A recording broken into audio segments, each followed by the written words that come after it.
निर्देशन पत्र हे ऑफलाईनच घेण्यात येईल आणि या संदर्भात राजकीय पक्षांची जी बैठक झाली होती आणि राजकीय पक्षांनी केलेल्या मागणीनुसार या महापालिकांच्या निवडणुकीमध्ये नामनिर्देशन पत्र हे ऑफलाईनच स्वीकारण्यात येतील.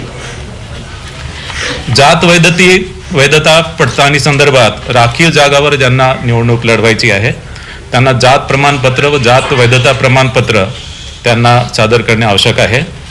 मात्र जात वैधता प्रमाणपत्रासाठी सादर केलेल्या अर्जाची सत्यप्रत किंवा अन्य कोणताही पुरावा त्यांनी दिला तरी तो ॲक्सेप्ट केला जाईल. मात्र 6 महिन्याच्या आत जात वैधता प्रमाणपत्र सादर करण्याचे असे हमीपत्र उमेदवारांना द्यावे लागेल आणि 6 महिन्याच्या आत जात वैधता प्रमाणपत्र सादर न करू शकलेल्या संबंधित उमेदवारांची निवड ही पूर्वलक्षी प्रभावाने रद्द होईल.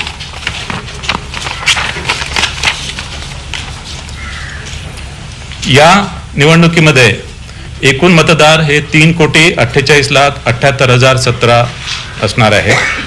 त्यापैकी पुरुष मतदार 1,81,93,666 असतील.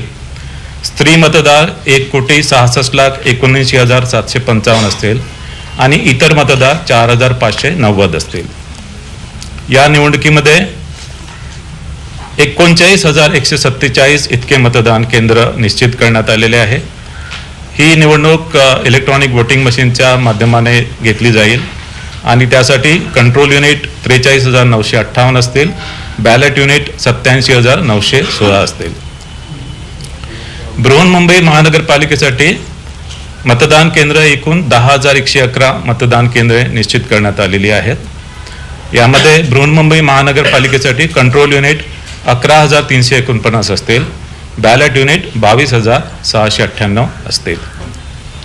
या निवडणुकीसाठी जी मतदार यादी वापरणार आहोत त्यासाठी 1 जुलै 2025 ही अधिसूचित केलेल्या दिनांकाला असलेली मतदार यादी यासाठी वापरत आहोत आणि 1 जुलै 2025 ची मतदार यादी ही प्रभागनिहाय विभाजित करण्यात आलेली आहे आणि ही मतदार यादी ही भारत निवडणूक आयोगाकडून घेतलेली मतदार यादी असल्यामुळे या मतदार यादीमधील कुठलेही नाव डिलीट करणे किंवा कुठलेही नाव त्यामध्ये ॲड करणे याचे अधिकार राज्य निवडणूक आयोगाला नाही आहेत.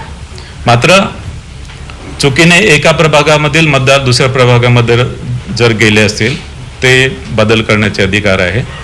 टंकलेखनामधल्या किंवा लेखनिकांच्या काही चुका असतील त्यासुद्धा दुरुस्त करण्याचे अधिकार आहेत आणि विधानसभाच्या मतदार यादीमध्ये नाव आहे मात्र प्रभागनिहाय मतदार यादीमध्ये नाव नाही आहे ते सुद्धा नावं संमिलित करण्याचे अधिकार असतील.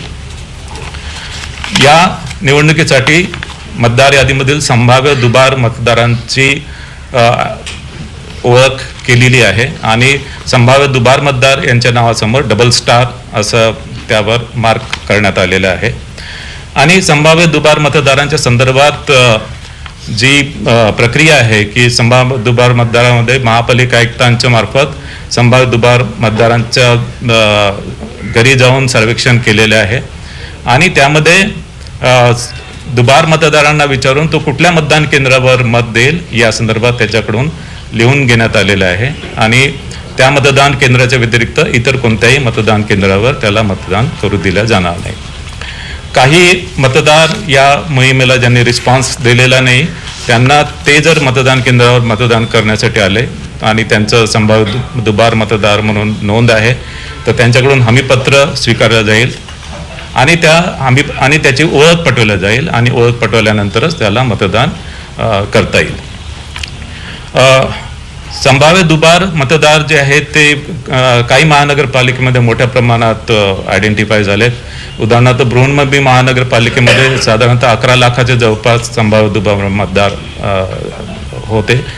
मात्र बृहन्मुंबई महानगरपालिकेने यासाठी सॉफ्टवेअरचं एक टूल डेव्हलप केलं आणि त्या सॉफ्टवेअर टूलच्या माध्यमाने आणि फील्ड व्हेरिफिकेशनच्या माध्यमाने त्यांची जी संभाव्य दुबार मतदारांची यादी आहे असेसमेंटप्रमाणे फक्त 7% त्या यादीपैकी 7% फक्त ॲक्च्युअल दुबार मतदार त्यांना आढळून आले. थोड्या बहुत फरकाने इतर सुद्धा महापालिकांमध्ये अशाच प्रकारची परिस्थिती आहे. मतदारसाठी वोटर सर्चची जी फॅसिलिटी